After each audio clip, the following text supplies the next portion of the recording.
Roland, thanks. Tonight, new concerns about sanctuary cities. Recently, 3 people were killed by an illegal immigrant in Missouri.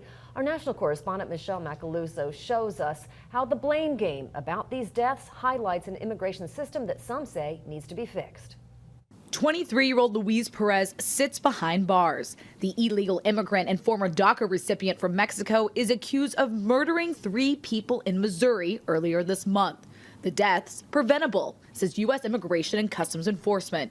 Perez was already picked up a year earlier for other crimes. ICE says if the detainer request in December 2017 had been honored by Middlesex County Jail, 3 innocent people might be alive today.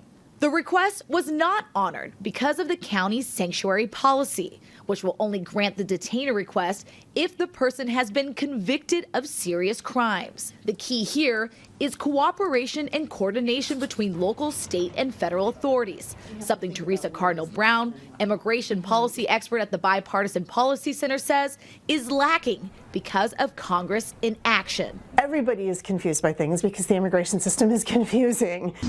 Brown says ICE has its policies directed by the administration, often in conflict with some local and state governments. The Constitution gives states the primary authority over local policing, so they get to determine where their resources are going to go, what their priorities are, and they may not align with federal law enforcement or ICE's priorities.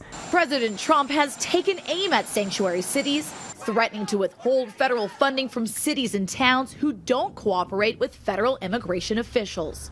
The next Congress will start work on January 3rd, and comprehensive immigration reform will likely not be the very first issue that they tackle in the next year. There are a number of lawsuits targeting the Trump administration's crackdown on sanctuary cities, and with no action from Congress, it's likely the Supreme Court will have the final say.